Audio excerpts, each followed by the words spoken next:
नमस्कार साथियों, स्वागत आपका हमारे YouTube चैनल पर। तो दोस्तों, ईरान एक हिस्टोरिक और डेयरिंग फैसला लेने की तैयारी कर रहा है। ईरान ने अपनी कैपिटल को शिफ्ट करने का प्लान जो है वो बना लिया है। लेकिन ये सिर्फ एक नया शहर बसाने का मामला नहीं है, बल्कि एक पूरे सरकार, एक एडमिनिस्ट्रेटिव सेटअप, एक इकोनॉमिक और पॉलिटिकल सिस्टम को रीलोकेट करने का ये डिसीजन है।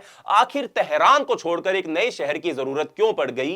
क्या ये सिर्फ एक डेस्परेट अटेम्प्ट है या फिर एक सोची समझी जियोपॉलिटिकल स्ट्रेटेजी है? तो दोस्तों, तेहरान जो अभी ईरान की कैपिटल है, एक वक्त पर ईरान की शान हुआ करता था, लेकिन आज ये शहर subsistence, over population, infrastructure collapse और पॉल्यूशन जैसी प्रॉब्लम से जूझ रहा है। आपको ये सुनकर थोड़ा दिल्ली वाली याद आ रही होगी, पर दिल्ली के बारे में कभी और बात करेंगे। भारत की कैपिटल को शिफ्ट करने की जरूरत है या नहीं है, उसके अंदर हम किसी और वीडियो के अंदर इसका डिस्कशन कर लेंगे। अभी तेहरान और ईरान के ऊपर अपना फोकस रखते हैं। लेकिन तेहरान की कैपिटल शिफ्ट करने का ये जो डिसीजन है, ये हमारे सामने कई सवाल भी उठाता है, जैसे कि क्या सिर्फ नए शहर में शिफ्ट होने से ईरान की प्रॉब्लम्स खत्म हो जाएंगी, या फिर एक बड़े इकोनॉमिक बर्डन और पॉलिटिकल इंस्टेबिलिटी का नया चैप्टर ईरान के अंदर शुरू होगा।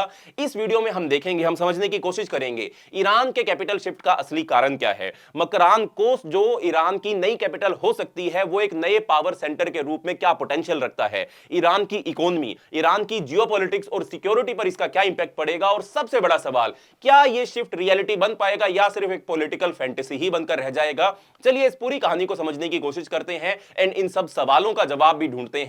पर उससे पहले, चैनल का नाम है दिया ये सब, मेरा नाम है राही मेहता। चैनल को अभी सब्सक्राइब कर लें ताकि आप ऐसे इंफॉर्मेटिव वीडियोस देखते रहे। तो दोस्तों, चलिए पहले थोड़ा ईरान के इतिहास के बारे में जान लेते हैं। ईरान के इतिहास के बारे में जानेंगे तब हम ईरान की आज की समस्याओं को अच्छे से समझ पाएंगे। तो दोस्तों, ईरान जो पहले पर्शियन एम्पायर के नाम से जाना जाता था, दुनिया की सबसे पुरानी सभ्यताओं में से एक है, जिसका इतिहास जो है वो 3000 बीसी तक जाता है।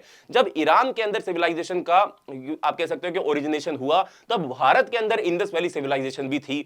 तब चाइना के अंदर हुआंग हो नदी के किनारे के ऊपर चाइनीज सिविलाइजेशन भी थी। और ईरान की सिविलाइजेशन को तब मेसोपोटामियन सिविलाइजेशन या सुमेरियन सिविलाइजेशन कहा जाता था। और उसके साथ अफ्रीका के अंदर भी नील नदी के किनारे के ऊपर बसी हुई इजिप्शियन सिविलाइजेशन भी थी। ये सभी सिविलाइजेशन एक दूसरे के कंटेम्पररी सिविलाइजेशन थी। उसके बाद ईरान के अंदर एकमेनिड एम्पायर का गठन हुआ 550 बीसी के आसपास। 550 से 300 बीसी का टाइम पीरियड जो था, तब एकमेनिड एम्पायर जो था वो ईरान पर रूल कर रहा था, जो साइरस द ग्रेट ने एस्टेब्लिश किया था। ये इतना विशाल साम्राज्य था कि एक तरफ इंडस नदी के किनारे से होता हुआ ये बाल्कन्स तक फैला हुआ था। उस समय यहां की राजधानी प्रेस्पोलिस हुआ करती थी, और प्रेस्पोलिस इस एम्पायर की शान थी और पर्शियन शक्ति का इसको प्रतीक भी माना जाता था। जब अलेक्जेंडर दी ग्रेट ने एकमेनिड एम्पायर को हरा दिया, तब ईरान में पार्थियंस और ससनिद जैसे नए राजवंश, नई जो डायनेस्टीज थी, उनका एस्टेब्लिशमेंट हुआ। 7th सेंचुरी आते आते ईरान में इस्लामिक कंक्वेस्ट हो चुका था, और इस्लामिक कंक्वेस्ट के बाद ईरान का धार्मिक और राजनीतिक स्वरूप जो था वो बदलना शुरू हो गया। तब सफाविद एम्पायर यहां पर एस्टेब्लिश हुआ, और सफाविद एम्पायर के टाइम पर इफ्शाहन और सिराज नाम के दो इंपॉर्टेंट शहर हुए, जिन्होंने सफाविद एरा के दौरान यहां की कैपिटल के रूप में भी सर्व किया। फिर 20वीं सदी तक आते आते ईरान ने तेहरान को अपनी राजधानी बना लिया था, जो धीरे धीरे देश का पॉलिटिकल, इकोनॉमिक और कल्चरल सेंटर भी बन गया। फिर 1979 में इस्लामिक रेवोल्यूशन ने ईरान को एक थियोक्रेटिक रिपब्लिक में बदलने का काम किया, जिसमें अयतुल्ला खोमेनी नए सुप्रीम लीडर बन गए। आज ईरान एक रीजनल पावर है, और ईरान अपने ऑयल और गैस रिजर्व्स के लिए फेमस है। एक स्ट्रॉन्ग मिलिट्री और जियोपॉलिटिकल टेंशंस के बीच ईरान आज भी खड़ा है, मगर इकोनॉमिक सैंक्शंस, पॉलिटिकल अनरेस्ट और रीजनल कॉन्फ्लिक्ट की वजह से बहुत सारी चुनौतियों का सामना भी ईरान कर रहा है। अब सरकार तेहरान से नई राजधानी शिफ्ट करने का सोच रही है, क्योंकि यह शहर ओवर पॉपुलेशन, पॉल्यूशन और सिक्योरिटी रिस्क से जूझ रहा है। क्या मकरान कोस्ट, जो प्लान किया जा रहा है कि ईरान की नई कैपिटल मकरान कोस्ट पर एस्टेब्लिश की जाएगी, क्या मकरान कोस्ट जो पर्शियन गल्फ के पास है, ईरान की नई राजधानी बन सकती है? चलिए इस बड़े डिसीजन के पीछे की वजह को भी हम समझने की कोशिश करते हैं। सबसे पहले एक लाइन में उन सब सवालों का जवाब जो मैंने वीडियो के स्टार्टिंग में पूछे थे, उनके जवाब मैं आपको दे देता हूं। तेहरान लिटरली डूब रहा है, सिर्फ एक मेटाफोर की तरह नहीं, बल्कि सच में। पहले इसके लिटरल मीनिंग को भी समझ लेते हैं। जो तेहरान शहर है, अपने ही वजन के नीचे जाता जा रहा है, नीचे गिरता जा रहा है। ईरान के नेशनल कार्टोग्राफिक सेंटर के एक लीक्ड कॉन्फिडेंशियल लेटर के मुताबिक ईरान हर साल, या तेहरान हर साल करीब 5 सेंटीमीटर तक धंस रहा है और कुछ रिपोर्ट्स के मुताबिक ये रेट 10 सेंटीमीटर पर ईयर तक भी हो सकता है। इस फिनोमिना को हम सबसिडेंस कहते हैं जियोग्राफी की लैंग्वेज के अंदर। इसका मेन रीजन है ग्राउंड वाटर का एक्सट्रैक्शन। जितना ज्यादा ग्राउंड वाटर एक्सट्रैक्शन होगा उतना ही ज्यादा जमीन के ऊपर लोड बढ़ता जाएगा। डैम कंस्ट्रक्शन भी इसका एक कारण है और रैपिडली बढ़ती हुई आबादी भी इसके पीछे की एक वजह है। 2018 की एक रिपोर्ट के हिसाब से अगले 30 सालों में तेहरान की पॉपुलेशन में 2 करोड़ लोगों का और ज्यादा इजाफा हो सकता है। 2 करोड़ लोग और ज्यादा तेहरान के अंदर आकर रहना शुरू करेंगे, जिससे इस शहर का मैनेजमेंट इंपॉसिबल हो जाएगा। Iranian scientific association of urban economics के हिसाब से तेहरान की अभी की पॉपुलेशन सिटी के इंफ्रास्ट्रक्चर कैपेसिटी से 70% ज्यादा है, जो इसके लिए एक और बड़ा क्राइसिस बन चुका है। सोचो अगर और 2 करोड़ लोग जो है वो तेहरान में आ जाएं तो सिटी के इंफ्रास्ट्रक्चर पर कितना बड़ा इंपैक्ट पड़ेगा। फिर सिर्फ पॉपुलेशन का प्रेशर ही नहीं, और भी बहुत सारी प्रॉब्लम्स है, जैसे कि भीड़ भरे ट्रैफिक जैम्स, पानी की कमी, रिसोर्स मैनेजमेंट के issues, weak infrastructure and extreme air pollution. इसलिए कैपिटल शिफ्ट करने का एक जरूरी सवाल, ये कैपिटल शिफ्ट करना एक जरूरी सवाल बन चुका है, ना कि सिर्फ एक पॉसिबिलिटी है। पर किसी कंट्री की कैपिटल शिफ्ट करना एक पहाड़ को हिलाने से भी ज्यादा मुश्किल है, क्योंकि इसमें पूरी गवर्नमेंट और एडमिनिस्ट्रेशन सेटअप को शिफ्ट करना भी जरूरी होगा। अब सवाल यह है कि क्या ईरान के पास कोई ऐसा शहर है जो कैपिटल बनाने के लिए रेडी हो? तो दोस्तों इसका आंसर है बिल्कुल भी नहीं। ईरान के पास अपनी नई कैपिटल के लिए सिर्फ 2 ही ऑप्शंस मौजूद हैं। पहला, किसी छोटी सिटी को कैपिटल बनाकर धीरे धीरे वहां पर इंफ्रास्ट्रक्चर डेवलप किया जाए, और दूसरा, एक नया शहर बिल्कुल जीरो से, बिल्कुल स्क्रैच से बनाया जाए और फिर वहां पर कैपिटल को शिफ्ट कर दिया जाए। और लगता है कि ईरान ने दूसरे ऑप्शन में अपने आप को ज्यादा इंटरेस्टेड किया है। देखो, ईरान के पास खूबसूरत कोस्टलाइन मौजूद है, ईरान के पास ये खूबसूरत मकरान कोस्ट की कोस्टलाइन मौजूद है, और ये कोस्टलाइन जो है वो बहुत ज्यादा स्ट्रेटेजिक पोजीशन पर भी मौजूद है। अब एक बड़ा हिंट है ये कि ईरान अपनी नई कैपिटल यहां पर बना सकता है। ईरान और पाकिस्तान के लोग, खासकर जो बलोच लोग हैं, इस जगह को लोस पैराडाइज के नाम से भी जानते हैं। जो मकरान कोस्ट है इसको लोस पैराडाइज के नाम से भी बलोच लोग पुकारते हैं। ये जगह अभी भी रिमोट और अंडर डेवलप्ड है, लेकिन यही वो कोस्टल रीजन है जो ईरान और पाकिस्तान के बीच में मौजूद है। यहां ईरान का एक ही पोर्ट है जो इंडियन ओशियन तक एक्सेस देता है, गल्फ ऑफ ओमान के पास, और स्ट्रेट ऑफ हॉर्मुज का एंट्री पॉइंट भी है। यहां पर gulf of Oman and straight of Hormuz के पास ईरान की मकरान कोस्ट, यहीं पर उनका इंपॉर्टेंट पोर्ट, और यहीं से इंडियन ओशियन की तरफ भी एंड पर्शियन गल्फ की तरफ भी ईरान को एंट्री मिल जाती है। पर तेहरान से मकरान शिफ्ट होने की वजह क्या है? तो दोस्तों, एक रियल एस्टेट एजेंट के एक लाइन, ये जो रियल एस्टेट एजेंट्स होते हैं उनकी एक लाइन इस सिचुएशन के लिए परफेक्ट है। देखो, रियल एस्टेट की दुनिया सिर्फ एक ही चीज पर चलती है और वो है लोकेशन। ईरान की रूलिंग एलीट का यह मानना है कि मकरान एक परफेक्ट लोकेशन है ईरान की नई कैपिटल के लिए। यह जगह इंडिया और रशिया के बीच जो एक नया ट्रेड कॉरिडोर बन रहा है वहां पर भी पड़ेगी। जो international north south trade corridor बन रहा है वहां वो बिल्कुल इसी इलाके से जाएगा, मकरान कोस्ट से जाएगा। तो ये लोकेशन बहुत ही ज्यादा इंपॉर्टेंट हो जाती है। रशिया और इंडिया दोनों ही इस इलाके को डेवलप करने के लिए प्लानिंग कर चुके हैं।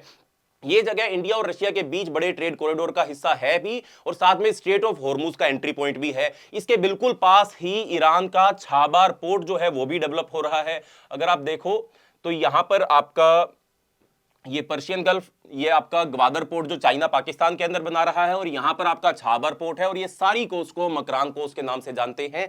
तो ऐसे में छाबार पोर्ट भी इसके नजदीक हो गया, जो इसका ट्रेड हब बनने का एक बड़ा एडवांटेज भी इस इलाके को प्रोवाइड करेगा। साथ ही ये बाकी बड़े शहरों से काफी दूर भी है, जिससे डोमेस्टिक अपराइजिंग्स का जो रिस्क होगा वो यहां पर कम हो जाएगा, जो कि ईरान की सरकार के लिए एक सबसे बड़ा डर भी है।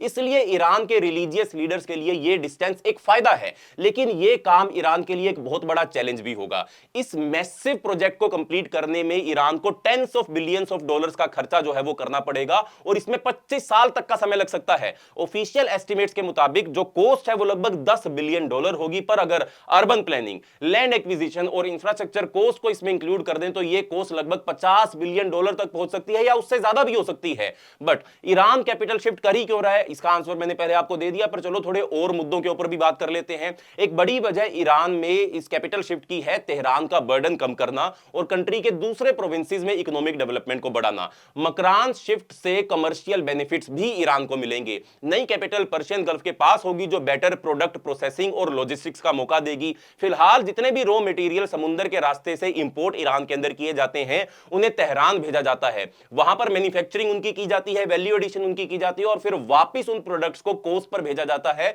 और फिर एक्सपोर्ट कर दिया जाता है। तो लॉजिस्टिकल कॉस्ट जो है वो बहुत ज्यादा बढ़ जाते हैं। अब अगर मकरान ईरान में ही अपना ये सारा इकोनॉमिक और इंडस्ट्रियल बेस ईरान अगर शिफ्ट कर लेता है तो उससे ये सारा प्रोसेस जो है वो बहुत ज्यादा एफिशिएंट हो जाएगा। फिर वापस साउथ में एक्सपोर्ट करने के लिए सामान को भेजने की जरूरत नहीं पड़ेगी। अगर मैन्युफैक्चरिंग हब जो है वो ईरान का वो सदर्न कोस्ट के पास ही बस जाए, जो मकरान कोस्ट के आसपास ही बस जाए, तो ट्रांसपोर्टेशन कॉस्ट कम हो जाएगी, प्रोडक्टिविटी बढ़ेगी और एक नया इकोनॉमिक सेंटर जो है वो ईरान डेवलप कर सकता है। लेकिन सबसे बड़ा सवाल, ईरानियंस को शिफ्ट होने के लिए कैसे मनाएगी ईरान की सरकार? देखो, सरकार लोगों को बस ये नहीं कह सकती कि आप अपना घर बेचकर, अपना घर छोड़कर, अपना सामान बांधकर निकल जाओ यहां से। इसलिए गवर्नमेंट लीडरशिप को इंफ्रास्ट्रक्चर डेवलपमेंट की जरूरत होगी ताकि ये प्लान जो है वो सक्सेसफुल हो सके। बट सिक्योरिटी कंसर्न्स भी हैं। मकरान पर्शियन गल्फ के बिल्कुल पास है और पर्शियन गल्फ में अमेरिका की नेवी की 5th फ्लीट तैनात रहती है। इस वजह से नई कैपिटल सी अटैक्स के लिए वल्नरेबल भी हो सकती है, जो एक बहुत बड़ा नेगेटिव पॉइंट है।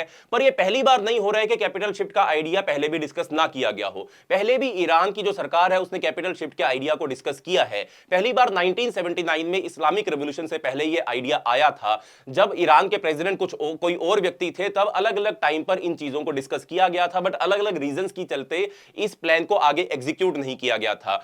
अब आईआरजीसी का सपोर्ट होने की वजह से कैपिटल शिफ्ट होने के जो चांसेस है वो बहुत ज्यादा हैं। आईआरजीसी मतलब ईरान की मिलिट्री फोर्स। इस बार आईआरजीसी भी रिलोकेशन को सपोर्ट कर रही है, क्योंकि तेहरान में मास प्रोटेस्ट और अपराइजिंग से बचने के लिए ये लोकेशन को शिफ्ट करना बहुत ज्यादा जरूरी है। मकरान कोस्ट तेहरान से 1500 किलोमीटर दूर है, इस वजह से एंटी गवर्नमेंट मूवमेंट का यहां तक पहुंचना थोड़ा मुश्किल हो जाएगा।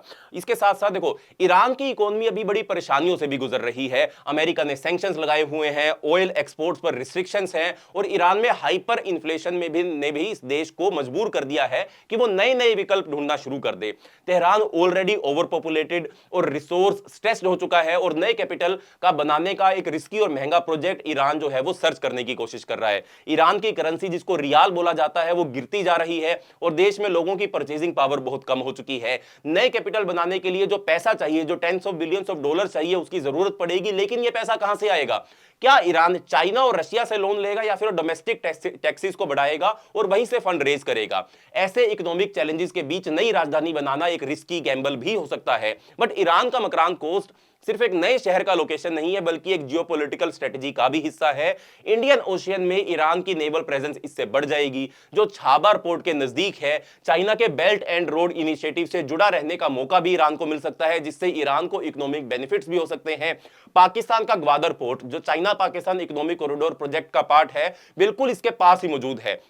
ईरान का मूव या तो पाकिस्तान से टेंशन बढ़ा देगा ईरान के, या फिर दोनों देशों के बीच में नई कोऑपरेशन की शुरुआत भी हो सकती है। स्ट्रेट ऑफ हॉर्मुज के पास होने की वजह से Iran global oil trade routes पर अपना कंट्रोल और भी ज्यादा बढ़ा सकता है। सिर्फ सिक्योरिटी ही नहीं, बट इसके अलावा भी ईरान इकोनॉमिक रीजन भी है, कुछ बहुत सारे रीजन है, बहुत सारे कंसर्न्स भी हैं, जिसमें जैसे हमने डिस्कस किया कि सिक्योरिटी कंसर्न्स भी मौजूद है कैपिटल को शिफ्ट करने के लिए। बट सिर्फ सिक्योरिटी कंसर्न्स ही नहीं है, एनवायरमेंटल चैलेंजेस भी हैं नए कैपिटल के लिए, जो बड़ा सवाल बनाते हैं। जैसे कि मकरान कोस्ट जो है वो सुनामी और अर्थक्वेक प्रोन एरिया के अंदर है, जो नए कैपिटल के इंफ्रास्ट्रक्चर के लिए थोड़ा रिस्की हो सकता है। वाटर स्कार्सिटी जो है ऑलरेडी एक बड़ी समस्या है। तेहरान में पानी है बट थोड़ा कम है, पर मकरान कोस्ट के पास तो पानी और भी लिमिटेड है।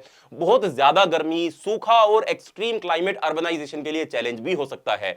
तेहरान के लोग इस नए प्रोजेक्ट से खुश नहीं है, क्योंकि इसका सीधा असर उनकी जिंदगी पर पड़ेगा। नए कैपिटल पर जितना खर्चा होगा, जो बिलियंस ऑफ डॉलर का खर्चा होगा, जबकि आम लोग जो है ईरान के, वो भी इन्फ्लेशन और बेरोजगारी से जूझ रहे हैं। तेहरान छोड़ने के लिए मजबूर अगर किया गया तो प्रोटेस्ट भी हो सकते हैं। ये सवाल भी उठ रहे हैं कि लोगों को जबरदस्ती शिफ्ट किया जाएगा या फिर उनको इंसेंटिव दिए जाएंगे अपना घर छोड़कर नई कैपिटल में जाने का। अगर ईरान अपनी कैपिटल शिफ्ट कर लेता है तो तेहरान का क्या होगा, यह भी एक बड़ा सवाल है। क्या यह बिजनेस और ट्रेड हब बना रहेगा या धीरे धीरे इकोनॉमिक डिक्लाइन तेहरान को देखना पड़ेगा? क्या ईरान एक डुअल कैपिटल मॉडल एडॉप्ट करेगा, जिसमें तेहरान फाइनेंशियल और कमर्शियल हब बना रहेगा? क्या नई राजधानी के बाद तेहरान एक पुरानी याद बनकर रह जाएगा, जैसे दुनिया के कुछ और पुराने राजधानी शहरों का हाल हुआ है? तो दोस्तों, ईरान का कैपिटल शिफ्ट एक अर्बन प्लानिंग का प्रोजेक्ट नहीं, बल्कि इकोनॉमिक, सिक्योरिटी और जियोपॉलिटिकल स्ट्रेटजी का हिस्सा है। आईआरजीसी की मदद से शायद यह पॉसिबल हो, लेकिन इकोनॉमिक और पब्लिक ऑपोजिशन को नजरअंदाज करना थोड़ा मुश्किल रहेगा। बाकी आपको क्या लगता है कि ईरान अपनी राजधानी सक्सेसफुली शिफ्ट कर पाएगा? आपके अपने विचार कमेंट सेक्शन में जरूर बताएं, और अगर आपको यह वीडियो इंफॉर्मेटिव लगी हो तो वीडियो को लाइक करें, वीडियो को शेयर करें, चैनल को सब्सक्राइब करना मत भूलें। मिलते हैं अगली वीडियो के अंदर, तब तक के लिए बाय बाय, धन्यवाद, जय हिंद।